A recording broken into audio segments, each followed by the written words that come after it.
الحمد لله الذي رفع مقام الأبرار وأعلى ذكر عباده الأخيار،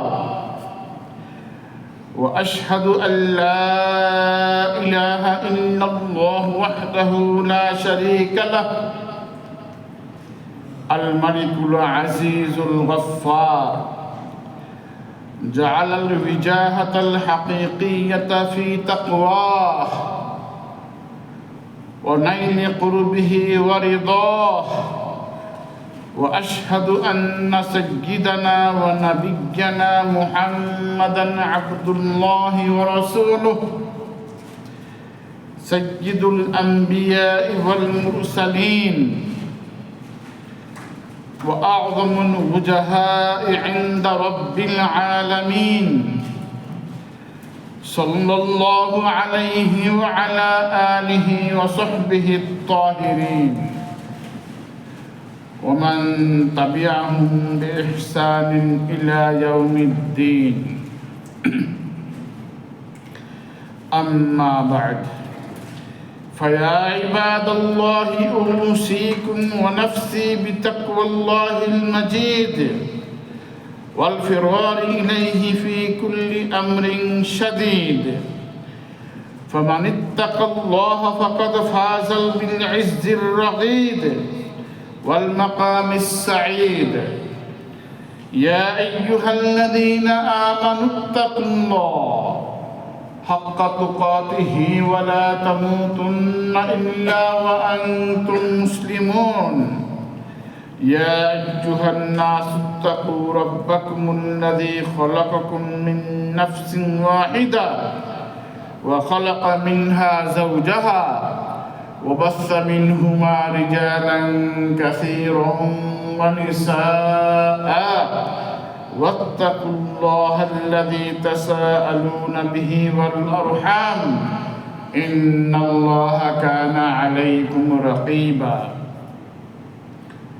সম্মানিত হাজিরিন, আজকে খুব আলোচ্য বিষয় ওয়াকানা ইনদাল্লাহি ওয়াজিহা, অর্থাৎ তিনি আল্লাহর নিকট অত্যন্ত মর্যাদাবান ছিলেন।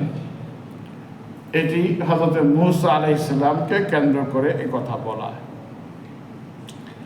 আমরা পৃথিবীতে যারা বর্তমানে বসবাস করছি, কিয়ামত পর্যন্ত আসবে এবং যারা চলে গিয়েছেন, প্রত্যেকেই পৃথিবীতে সম্মানের সাথে সুখ্যাতির সাথে বেঁচে থাকতে চান।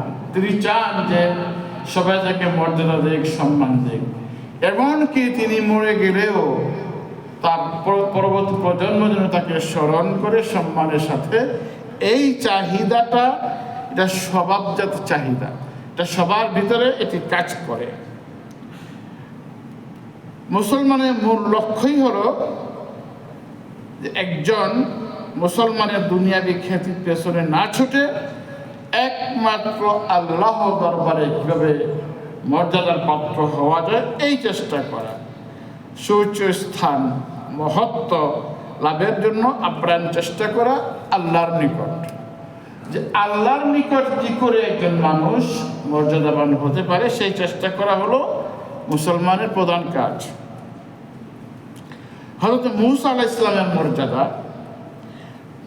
মহান আল্লাহ রাব্বুল আলামিন মূসা আলাইহিস সালামের প্রশংসা করতে গিয়ে ইরশাদ করেছেন ওয়াকানা ইনদাল্লাহি ওয়াজিহা।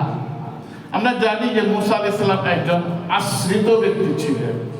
তিনি লালিত পালিত হয়েছেন ফেরাউনের ঘরে আশ্রিত হিসাবে। কারণ যুগটা ছিল এমন যুগ যে সেই সময় পুত্র সন্তান হলেই হত্যা করা হতো, পুত্র সন্তান হলেই তাকে আর জীবিত রাখা হতো না। তো কৌশল করে তার মা মূসা আলাইহিস সালামকে ফেরাউনের বাড়িতে পৌঁছায় দেয় এবং সেখানে তিনি বড় হন। আর চিন্তা করেন, যেই লোকটা আশ্রিত, তৎকালীন সবচাইতে প্রভাবশালী ক্ষমতাবান ব্যক্তি ফেরাউন, তার ঘরেই মূসা আলাইহিস সালাম বড় হন। সর্বশেষ আল্লাহর কাছে তিনি প্রিয় পাত্র হয়ে যান, যে কথা কোরআনে আসছে ওয়াকানা ইনদাল্লাহি ওয়াজিহা। আল্লাহর নিকট তার অনেক মর্যাদা ছিল। এই আয়াতের ব্যাখ্যায় আব্দুল্লাহ ইবনে আব্বাস রাদিয়াল্লাহু তাআলা আনহু বলেন, কানা হাদ্দিয়ান ইনদাল্লাহ লা ইয়াসআলুল্লাহা শাইআন ইল্লা আ'তাহ। মূসা আলাইহিস সালাম তার নিজের ব্যক্তিগত কর্মকাণ্ড দিয়ে আল্লাহর কাছে এতই মর্যাদাপ্রাপ্ত হয়েছিলেন যে তিনি যে দোয়াই করতেন তাই আল্লাহ কবুল করতেন। যখনই যা আল্লাহর কাছে চাইতেন আল্লাহ রাব্বুল আলামিন তাকে তা দান করতেন। এরপরে হযরত ঈসা আলাইহিস সালাম, তার মর্যাদাও অনেক ছিল। যে ঈসা আলাইহিস সালামকে আল্লাহ রাব্বুল আলামিন পিতা ছাড়া জন্ম দিয়েছেন, যার কোনো পিতা ছিল না। আল্লাহ রাব্বুল আলামিন তাকে সরাসরি মারিয়ামের নিকট পৌঁছে দেন রূহের মাধ্যমে, ফু দেওয়ার মাধ্যমে। সেই ঈসা আলাইহিস সালাম আল্লাহর নিকট অনেক মর্যাদাবান ছিলেন, যে কথা কোরআনে আসছে, ইয ক্বালাতিল মালাইকা ইয়া মারইয়াম ইন্নাল্লাহা ইউবাশশিরুকি বিকালিমা। আল্লাহ, হে মারিয়াম, আল্লাহ আপনাকে একটি কালিমার সুসংবাদ দিচ্ছেন। এখানে কালিমা মানে মসিহ ঈসা, ইসমুহুল মসিহ ঈসা ইবনে মারইয়াম, যার নাম ছিল ঈসা ইবনে মারইয়াম মসিহ। ওয়াজিহান ফিদ দুনিয়া ওয়াল আখিরাহ। আল্লাহ রাব্বুল আলামিন তাকে দুনিয়ায়ও এবং পরকালেও সম্মানিত করেছেন। ওমিনাল মুকাররাবিন, এবং অনুগামীদের অন্তর্ভুক্ত করেছেন। এরপর আসি সর্বশেষ বিশ্বনবী মুহাম্মদ সাল্লাল্লাহু আলাইহি ওয়াসাল্লাম। তাকে আল্লাহ রাব্বুল আলামিন সবচাইতে বেশি মর্যাদাবান করেছেন। পবিত্র কুরআনের আলোকে আম্বিয়া কেরামদের মর্যাদা হচ্ছে আকাশচুম্বী মর্যাদা। প্রিয় নবী মুহাম্মদ সাল্লাল্লাহু আলাইহি ওয়াসাল্লামের সর্বোচ্চ সম্মান, আল্লাহ রাব্বুল আলামিন তাকে সর্বোচ্চ সম্মান দিয়েছেন। যেখানে আল্লাহর নাম হয় তার পাশে রাসূলের নাম আসে। যেখানে আল্লাহর সম্মান করা হয় সেখানে রাসূলের সম্মানও পাশাপাশি করা হয়েছে। আযানের ক্ষেত্রে খেয়াল করুন, আযানের মধ্যে যেভাবে আশহাদু আল্লা ইলাহা ইল্লাল্লাহ বলা হচ্ছে, পাশাপাশি বলা হচ্ছে ওয়া আশহাদু আন্না মুহাম্মাদার রাসূলুল্লাহ। আল্লাহর নামের পাশাপাশি রাসূলের নাম, লা ইলাহা ইল্লাল্লাহ মুহাম্মাদুর রাসূলুল্লাহ। এইভাবে সব জায়গায় রাসূলকে সম্মানিত করা হয়েছে।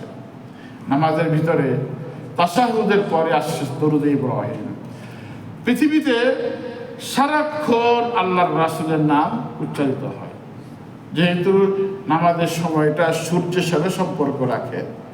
ঠিক সেজন্য কুয়েতে যখন আযান হয়, আযান শেষ হওয়ার পর যত পশ্চিম দিকে যাবে, কিবলার দিকে যাবে, ততই আযান পরস্পর হতেই থাকবে।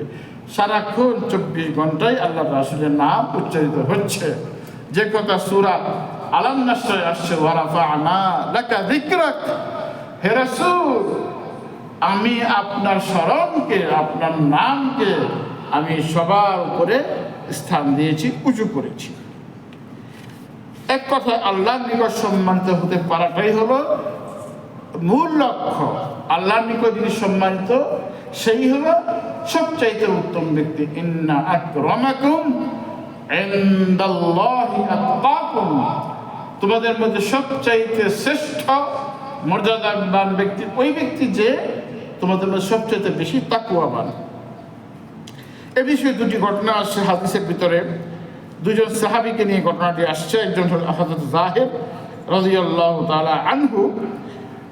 এই হযরত যাহির রাদিয়াল্লাহু তাআলা আনহু, তিনি দেখতে তাকে এতটা সুন্দর ছিল না, তার চেহারা ছিল একটু বিশ্রী ধরনের, অসুন্দর ছিল। আল্লাহ রাসূল সাল্লাল্লাহু আলাইহি ওয়াসাল্লাম একদিন বাজারে তিনি তার পণ্য বিক্রি করতেছিলেন, পিছন দিক থেকে গিয়ে তাকে জড়িয়ে ধরেছেন এবং তার চোখটা আটকে দিয়েছেন। আল্লাহ রাসূল তাকে মজার ছলে চোখ আটকে ধরেছেন এবং বাজারে ঘোষণা করছেন, কে আছো এই গোলামকে খরিদ করবে। হাদিসের ভাষাটা হচ্ছে মাইয়াশতারি হাযাল আবদ, কে আছো এই গোলামকে খরিদ করবে। তখন যাহির রাদিয়াল্লাহু তাআলা বুঝতে পেরে বলছেন, ইদান ওয়াল্লাহি তাজিদুনি কাসিদা। হে রাসূল, যেই আমাকে কিনবে সে আমাকে অবিকৃত অবস্থায় পাবে, কারণ আমাকে দেখতে অত সুন্দর না, আমাকে পছন্দ করবে না কেউ। যে কিনে নেবে তার কাছে অবিকৃত আমি থেকে যাব। আল্লাহ রাসূলের কথা শুনে বললেন, বাল আনতা ইনদাল্লাহি গালিন, তুমি আল্লাহর নিকট অতি মূল্যবান। তুমি দুনিয়ার মানুষের দৃষ্টিতে হয়তো অবিকৃত মনে করছো, বাল আনতা ইনদাল্লাহি গালিন, তোমার সম্মান, তোমার মর্যাদা আল্লাহর নিকট অনেক বেশি। মুসনাদ আহমদ, হাদিস নাম্বার 12648। এখান থেকে কি শিখলাম? শিক্ষা হচ্ছে মানুষের প্রকৃত মর্যাদা তার বাহ্যিক সৌন্দর্য নয়, বরং ঈমান ও তাকওয়ার উপরেই তার সম্মান বৃদ্ধি পায়। আল্লাহর কাছে গ্রহণযোগ্যতা ও সম্মানই সবচেয়ে বড় সম্মান। মুমিনদের উচিত বাহ্যিক রূপের চেয়ে চরিত্র, ঈমান ও আমলকে বেশি গুরুত্ব দেওয়া। আরেকটি ঘটনা, এই সাহাবীর নাম হচ্ছেন হযরত জুলাইবি রাদিয়াল্লাহু তাআলা আনহু। ঠিক এই জুলাইবি রাদিয়াল্লাহু তাআলা আনহু, তার চেহারা অতটা সুন্দর ছিল না। একবার আল্লাহ রাসূল সাল্লাল্লাহু আলাইহি ওয়াসাল্লাম তাকে বললেন, হে জুলাইবি, তুমি আর একা কতদিন থাকবে? একটি বিয়ে করে নাও, তুমি বিয়ে করে নাও। তখন আল্লাহ রাসূল সাল্লাল্লাহু আলাইহি ওয়াসাল্লাম তাকে বললেন যে, ইজান তাজিদুনি কাসিদান, হে রাসূল, আপনি আমাকে অনাকাঙ্ক্ষিত ব্যক্তিদের মধ্যেই পাবেন। অর্থাৎ আমি এমন এক ব্যক্তি, আমাকে কেউ চায় না, আমাকে কেউ পছন্দ করে না, আমি এমন একজন লোক। আল্লাহ রাসূল সাল্লাল্লাহু আলাইহি ওয়াসাল্লাম বললেন, গায়রা আন্নাকা ইনদাল্লাহি লাস্তা বিকাসিদিন, হে জুলাইবি, তুমি আল্লাহর কাছে অবিকৃত নও, তুমি আল্লাহর কাছে অনাকাঙ্ক্ষিত ব্যক্তি নও, তুমি বিয়ে করে নাও। তখন আল্লাহ রাসূল সাল্লাল্লাহু আলাইহি ওয়াসাল্লাম তাকে বিয়ে করে ফাযাওয়াজাহু ইমরাআতাম মিনাল আনসার। তখন আল্লাহ রাসূল সাল্লাল্লাহু আলাইহি ওয়াসাল্লাম একজন আনসারী মহিলার সাথে তাকে বিয়ে করিয়ে দেন। মোট কথা হলো, আল্লাহর কাছে সম্মানিত হতে পারাটাই সবচাইতে বড় কথা।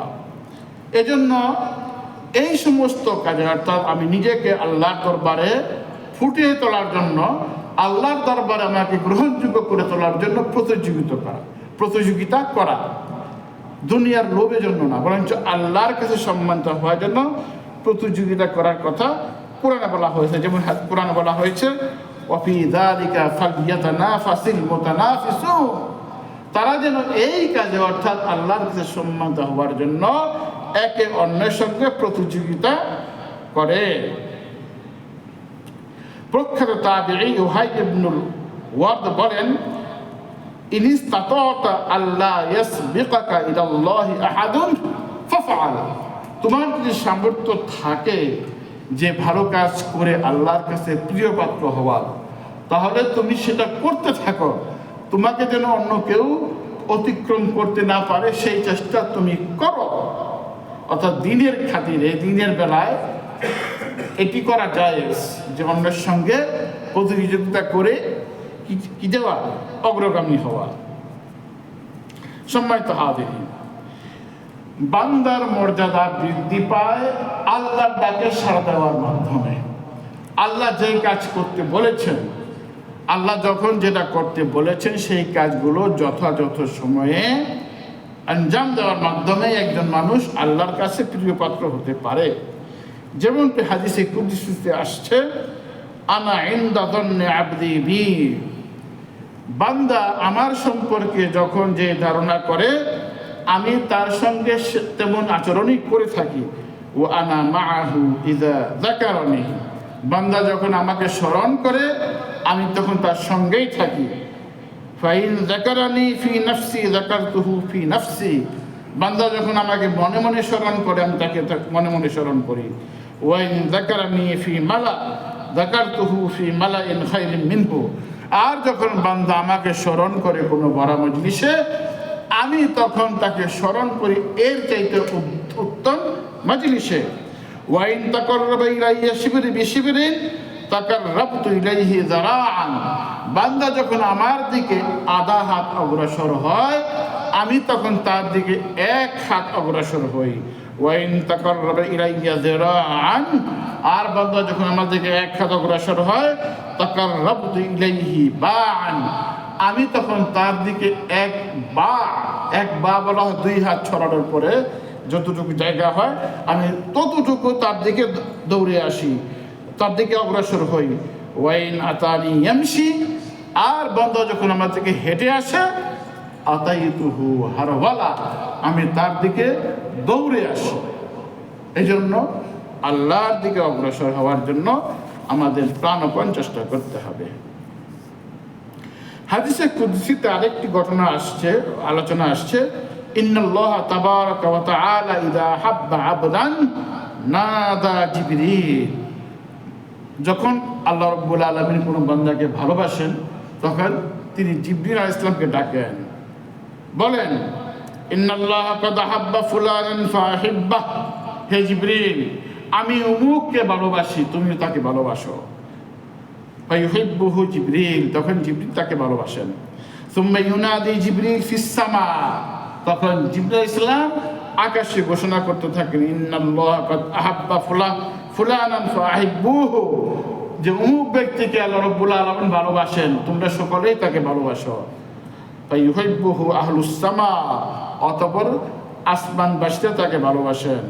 ওয়ায়ুদাউ লাহুল কাবুলু ফি আহলিল আরদ, অতঃপর ওই ব্যক্তিকে দুনিয়াবাসীর নিকট গ্রহণযোগ্য করে দেন, অর্থাৎ তখন দুনিয়াবাসীরাও তাকে ভালোবাসা শুরু করে দেন।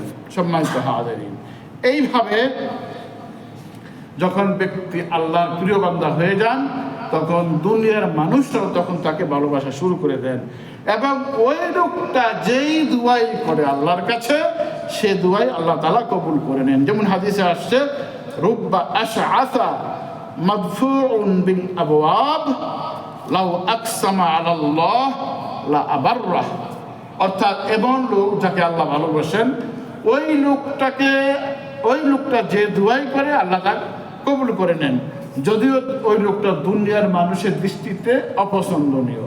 যেমন হাদিসের কথা, অনেক এমন উস্কো খুস্কো চুলের অধিকারী ও ধুলিমুলির মানুষ রয়েছেন যাদেরকে নিঃস্ব বা সাধারণ মনে করে মানুষরা তাদের দরজা থেকে তাড়িয়ে দেয়। লাউ আকসামা আলাল্লাহ, যদি আল্লাহর নামে কোনো শপথ করে, লা আবাররাহ, আল্লাহ তাকে কি করেন, তা কবুল করে নেন, তাকে তা পূরণ করে দেন। সম্মানিত হাজিরিন, এভাবে আল্লাহর নিকট মর্যাদা লাভ করার ফলে তখন আল্লাহ রাব্বুল আলামিন তারা যেভাবে আল্লাহর কাছে চাইবে তাদেরকে তা দিয়ে থাকেন, এবং তারা আল্লাহর ওলি হিসেবে গৃহীত হয়ে যায়। হাদিসের ভাষা, মান আদালি ওয়ালিয়ান ফাকাদ আযানতুহু বিল হারবি, তারা আল্লাহর ওলি হয়ে যায়। আর আল্লাহর ওলিদেরকে বিরুদ্ধাচরণ করলে আল্লাহ রাব্বুল আলামিন তখন তার বিরুদ্ধে যুদ্ধের ঘোষণা করেন। ওমা তাকাররাবা ইলাইয়া আবদি বিশাইইন আহাব্বা ইলাইয়া মিম্মা ইফতারাস্তু আলাইহি, অর্থাৎ আল্লাহর নৈকট্য লাভ করার পদ্ধতি এখানে বলা হচ্ছে যে তারা ফরজ ইবাদতগুলো সঠিকভাবে আদায় করে। ওমা ইয়াযালু আবদি ইয়াতাকাররাবু ইলাইয়া বিন নওয়াফিল, ফরজের পাশাপাশি এবং তারা নফলগুলো আদায় করতে থাকে। হাত্তা উহিব্বাহু, আমি তখন তাকে ভালোবাসি নেই। ফাইদা আহবাবতুহু কুনতু সামআহুল্লাযী ইয়াসমাউ বিহি ওয়া বাসারাহুল্লাযী ইবসিরু বিহি, তখন তার হাত আমার হাত হয়ে যায়, তার চোখ আমার চোখ হয়ে যায়, তার পা আমার পা হয়ে যায়। ওয়াইন সাআলানি লাউতিয়ান্নাহ, আমার কাছে কিছু চাইলে আমি তাকে তা দিয়ে থাকি। ওয়ালা ইন ইস্তাআযানি লাউঈযান্নাহ, আর যখন সে কোনো আশ্রয় চায় আমি তাকে আশ্রয় দান করি। হাজিরিন, এই জন্য আল্লাহর কাছে সবসময় মর্যাদাবান হওয়ার চেষ্টা করতে হবে, তবেই আল্লাহ রাব্বুল আলামিন বান্দা যখন যা চাইবে তখন তাই দিয়ে দিবেন। আল্লাহ আমাদের সেই তৌফিক দান করুন। আকুলু কওলি হাযা ওয়া আস্তাগফিরুল্লাহ লি ওয়া লাকুম ফাস্তাগফিরুহু ইন্নাহু হুয়াল গফুরুর রহিম।